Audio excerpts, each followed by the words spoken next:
the sheer silence of the vacuum is deceptive. Up here, 400 kilometers above the surface of the Earth, the environment is not empty. It is a roaring highway of photons, a chaotic storm of radiation, and soon, the humming, blinking heart of human intelligence. Welcome to G-Fun Facts Online. Today, we are dissecting an inevitability. For decades, we have used the term the cloud as a metaphor. We pointed upwards to signify where our data lived, while in reality, it resided in sprawling, energy-hungry fortresses of concrete and silicon in Northern Virginia, Dublin, and Singapore. But the metaphor is about to become literal. The next great leap in computing infrastructure isn't happening on land. It is happening in the cold, dark, and infinitely powered expanse of low Earth orbit, or LEO. We are standing at the precipice of the orbital computing era. This is not science fiction. It is an economic shift driven by the collision of two massive trends: the insatiable energy hunger of artificial intelligence and the plummeting cost of access to space. This is the story of server farms in orbit. To understand why we must go to space, we must first look at the crisis unfolding on the ground. The digital world has a physical cost, and that cost is measured in watts. In the pre-AI era, data centers were passive libraries. They stored our photos, served our websites, and routed our emails. Their power consumption was significant, but manageable. Then came the age of generative AI. Training a model like GPT-4 requires gigawatt hours of electricity, enough to power small towns. Running inference or answering user queries requires even more. The International Energy Agency estimates that electricity consumption by data centers could double by 2026. In places like Ireland and Northern Virginia, data centers already consume a staggering percentage of the total available grid capacity. We are hitting a thermodynamic wall. This wall consists of three distinct problems. First, the land problem. Building a gigawatt-scale data center requires hundreds of acres of land. It faces NIMBY, or not in my backyard opposition, zoning nightmares, and water rights battles. Second, the cooling problem. Servers turn electricity into heat. Removing that heat requires massive air conditioning systems, or millions of gallons of water, for evaporative cooling. In a warming world facing water scarcity, terrestrial cooling is becoming politically and environmentally toxic. Third, and perhaps most fatal, is the power problem. The power grid is archaic. Connecting a new hyperscale data center to the grid can take 3 to 5 years due to transmission line upgrades and regulatory red tape. I cannot wait 5 years. The terrestrial cloud is full. It is hot, crowded, and increasingly expensive.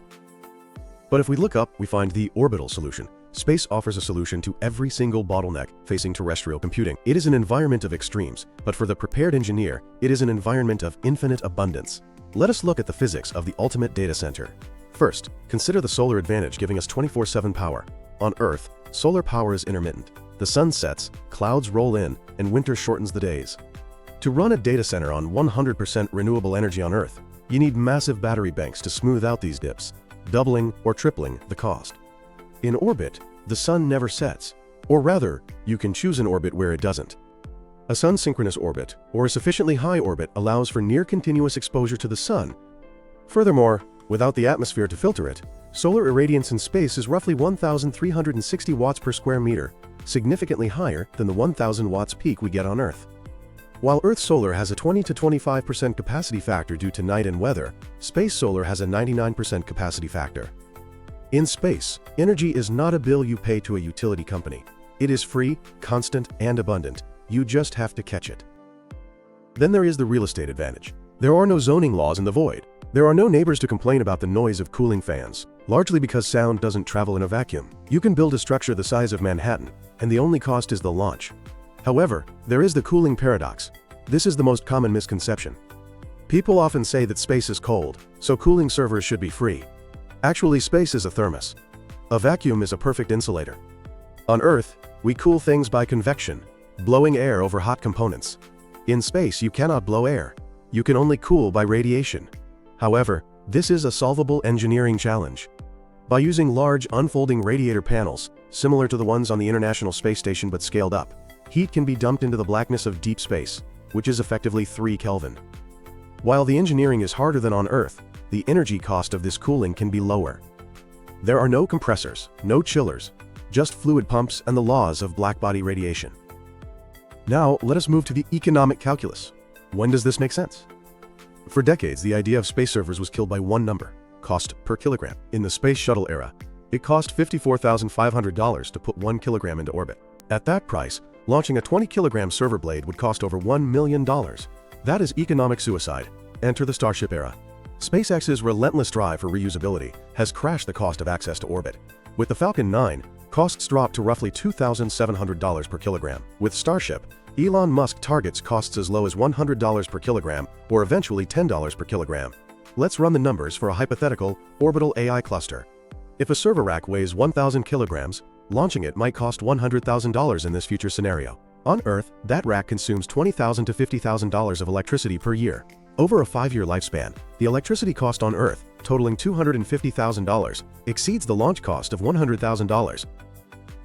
Lumen Orbit, a Y Combinator-backed startup, has released figures suggesting that an orbital data center could be 20 times cheaper to operate than a terrestrial one over a 10-year period. A terrestrial 40-megawatt cluster over 10 years might cost $167 million, mostly in operating expenses and electricity. An orbital 40-megawatt cluster over 10 years might cost roughly $8.2 million, mostly in capital expenses and launch costs. Even if their optimism is off by a factor of 5, the delta is so large that it demands attention. The primary cost shifts from operating expenses, like monthly electric bills, to capital expenses, like building and launching the satellite. For cash-rich tech giants, this is an attractive trade.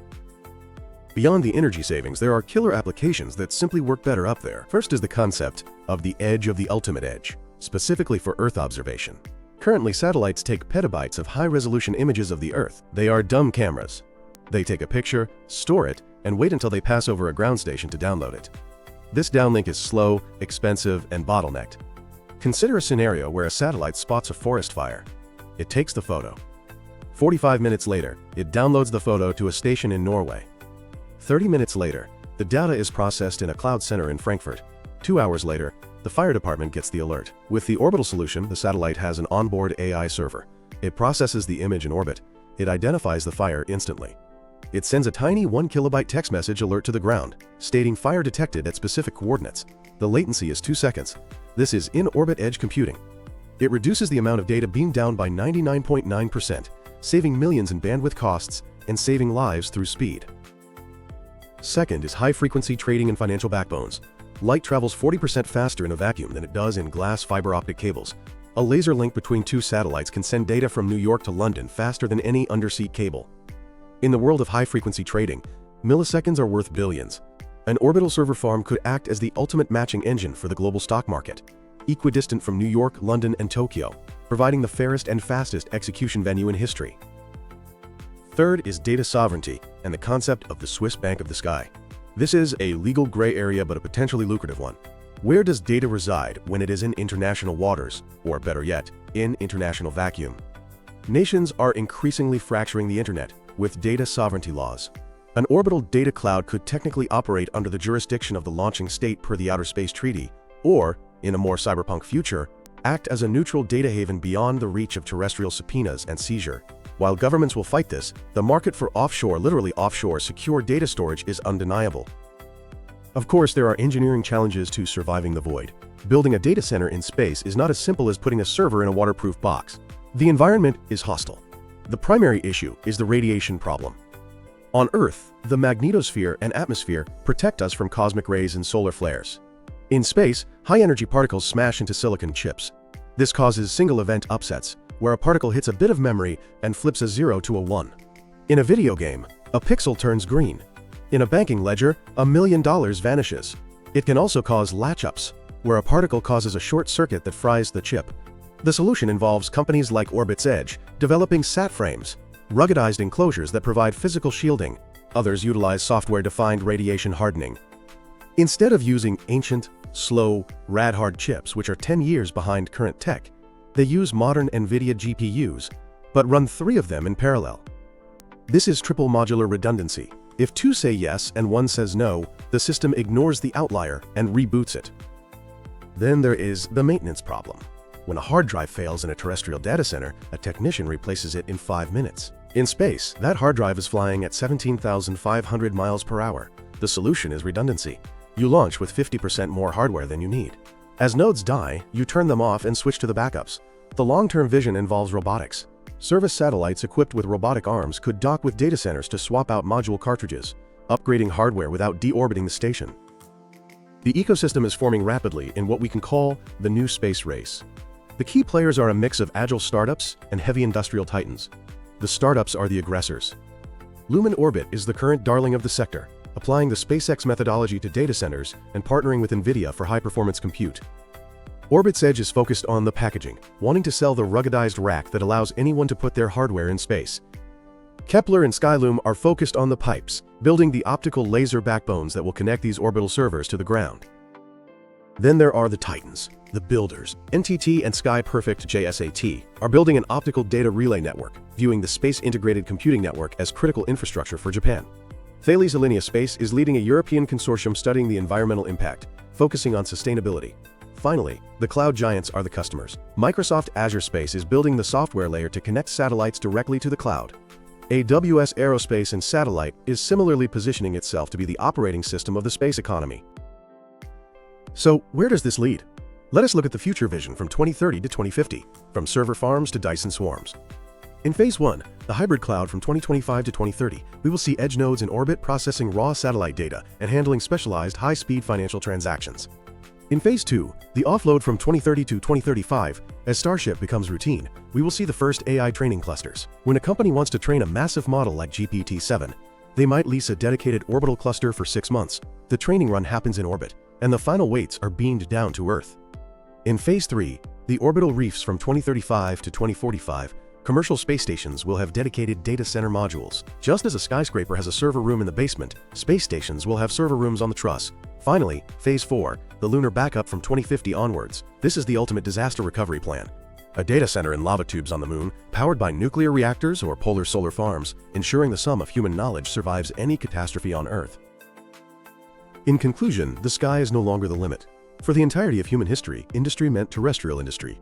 We dug holes, burned rocks, and boiled water. We are now witnessing the decoupling of economic growth from the surface of the planet.